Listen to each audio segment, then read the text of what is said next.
Ngayong 2025 sa Season 2 ng Aksyon Laban sa Kahirapan ng National Anti-Poverty Commission o NAPSI.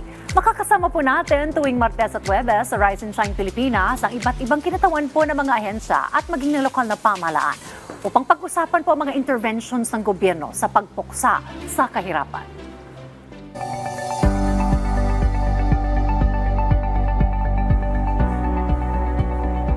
At sa ating pong bagong season, tututukan pa rin po natin ang usapin na may katungkol sa convergence o yung pagsasama-sama po ng mga programa at mga efforts at ng mga stakeholders po natin sa patuloy na pagpapaunlad ng mga komunidad at ng ating pong pamayanan. Ngayong araw, makakakwentuhan po natin sa ating programa si Secretary Lopez Santos III mula po sa NAPSI upang talakayin ang magaganap na International Day for the Eradication of Poverty. Magandang umaga po sa inyo, Kalope. Welcome back po. Yeah, magandang umaga, Dayan, at maraming salamat. Muli tayong nagkadaupang palad at makapagkwento kami ano yung tungkol sa International Day of Overcoming Extreme Poverty. Tell us more about that sa ating pong commemoration on October 17 po, Kalope. Well, itong October 17 ay nagsimula sa Paris. No? Ito ay dineklara na World Day for Overcoming Extreme Poverty noong 1987 at meron silang commemorative stone, no? Opo. Na merong isinulat doon. Hayaan mo basahin ko diyan para maintindihan natin. No? Nakalagay doon ay whenever men and women are condemned and live in extreme poverty, human rights are violated.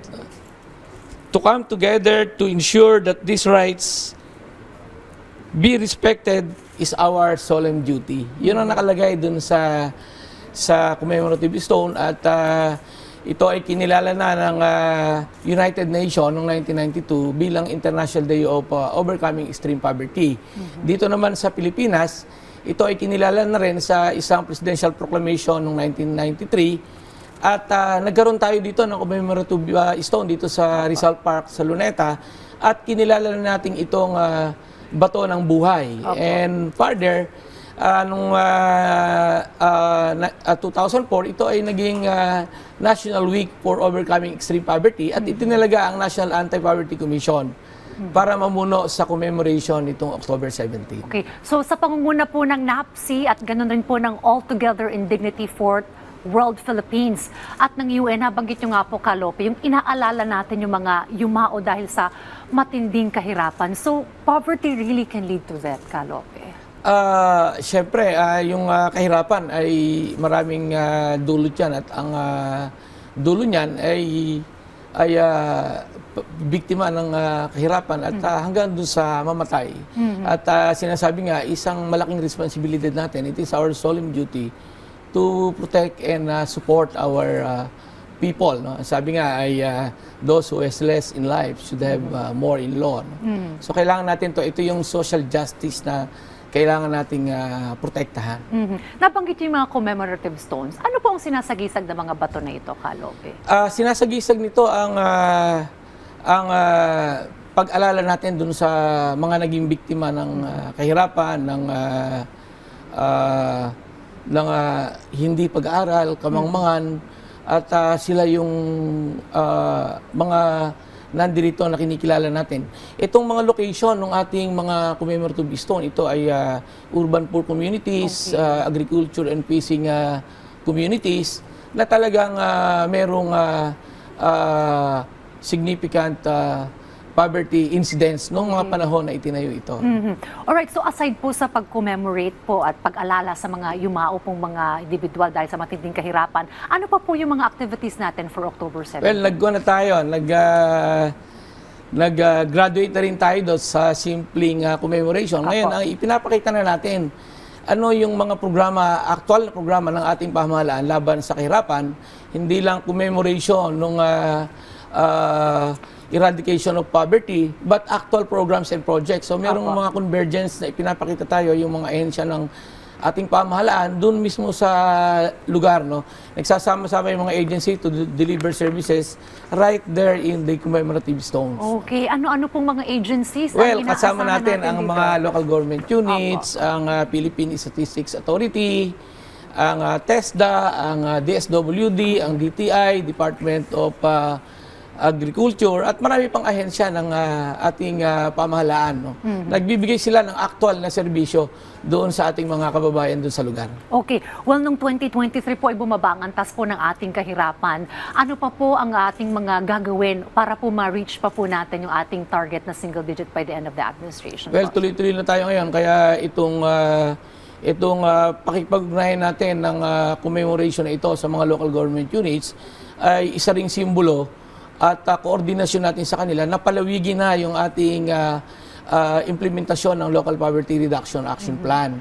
And kagaya ng nabanggit namin dati, meron na tayong joint memorandum circular with the ILG para lahat ng local government units ay gampanan na itong pagpapatupad nitong mga programa laban sa kahirapan. Yung commemoration po natin, Kalope, ngayong taon, ano po ang theme natin at saan po sa sentro ang ating pong celebration po for Ang this year? team natin ngayon ay ending social and institutional maltreatment by ensuring respect and effective support for families. Ano po ang significance po ng theme na ito? Kalope? Significant ito dahil gusto nating palawigin yung mga programa at serbisyo ng ating mga institusyon para dun sa pamilya. Alam niyo naman, dito sa Pilipinas, marami tayong magagandang batas. No? Opo. Sa pamilya, meron tayong family code. No? At yung mga pang-aabuso ay ng mga institusyon para sa pagbibigay ng serbisyo, ito ay pinipilit nating sagkaan. Kaya meron tayong ARTA, meron tayong Ease of Doing Business, meron tayong Civil Service Commission na nagbabantay dito sa maltreatment at pang-abuso ng kapangyarihan para sa pagbibigay ng serbisyo o hindi pagbibigay ng serbisyo. Kaya gusto natin na yung mga institusyon na ito ay tuloy-tuloy na magbigay ng serbisyo ng mabilisan sa ating mga mamamayan, lalo na yung mga mahihirap. Now, speaking of overcoming extreme poverty, Kalope, mga lingering issues pa rin ngayon yung tungkol sa kagutuman at ngayon very relevant yung tungkol sa disaster resilience.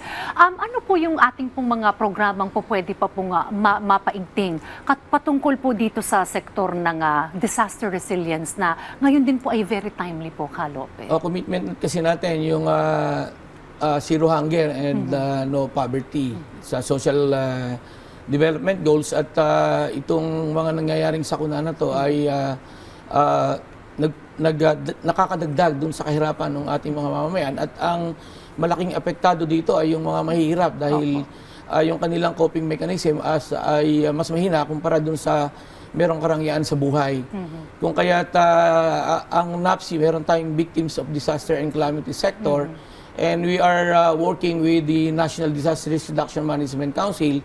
Ang NAPSI basic sector natin ay kabalikat hanggang dun sa Regional Development Council. No? But yung mga support system naman natin ng iba't ibang ahensya ng pamahalaan from disaster preparedness to response and rebuilding are all in place. Meron ng kanya-kanyang mga ahensya. Nandyan na sila, nakatutok na. Pero kahit nakatutok yung ating mga ahensya at nagbibigay ng dagliang tulong, ang tinignan natin ay yung malaking epekto nito doon sa ating mga kababayan. All right. Well, October 17 will be International Day for the Eradication of Poverty. Ang ating pong mga kababayan can participate in all these activities. Please invite all our viewers Yes, to join in ang your ating mga lugar ng commemorative stone natin ay nandito sa Buenavista sa Quezon Province, Bonotoc Viejo sa Iloilo, sa Anini sa Antique, Esperanza sa Agusan del Sur, no? At syempre dito sa Rizal Park. So nandyan yung ating mga ahensya na kasama pa pala yung Usami City at saka yung Agdao sa Davao City. At yan yung mga lugar na meron tayong commemoration at nandyan po yung mga ahensya ng ating pamahalaan kasama ang local government units, kasama ang basic sector para ipakita yung ating suporta para sa International Day of Overcoming Extreme Poverty. Well, Kalope Santos, thank you again for joining us. Ito po sa Aksyon Laban sa Kahirapan. At sa ating pong mga tagapanood, malugod po kami nagpapasalamat sa inyo pong suporta sa programang ito. Hinikayat po namin kayong muling tumutok dito po sa Aksyon Laban sa Kahirapan sa darating na Webes. At ito, Kalope, samahan niyo ako at sabay-sabay tayong Umaksyon Laban sa Kahirapan.